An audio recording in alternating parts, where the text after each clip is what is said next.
لو عايز تكسب اول عميل اعمل الاربع خطوات دي. اول حاجه حدد جمهورك صح، اعرف مين العميل اللي انت عايز تستهدفه بالظبط، اعرف سنه، اعرف ذوقه، اعرف بالظبط هو محتاج ايه وايه المشكله اللي عنده اللي انت بتحلها. تاني حاجه اعرض شغلك بصوره احترافيه، حتى لو ما عندكش شغل حاليا حاول انك انت تعمل شغل او تصميمات حتى لو فيك، ابدا انك انت عارضها بالطريقه اللي انت هتعرف تعرض بيها للعميل بتاعك عشان تبين له انك بتعرف تشتغل وبتعمل الحاجه وبتنفذها. تالت حاجه سوق لنفسك صح، وري الناس انك انت بتعرف تشتغل وانك بتعرف تعمل دوكيومنت اللي انت بتعمله وانت بتشتغل على مشروع الفيك اللي انا بقولك عليه، ممكن انك انت تصوره وتصور المراحل بتاعته عشان تبين للناس قد ايه انت بتعرف تطلع ريزلتس مختلفه. رابع حاجه قدم عرض مميز لاول عميل بحيث ان هو يكسب او يبقى حاسس ان هو معاك كسبان ومع اي حد تاني هيبقى خسران.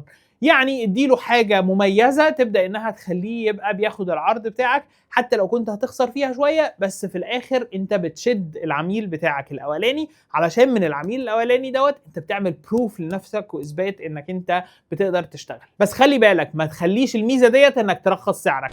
لو انت عايزني اكلمك على التسعير اكتب لي برايسنج في الكومنتس وهكلمك على ازاي انك انت تسعر بسعر غالي وفي نفس الوقت تكسب اول عميل مظبوط.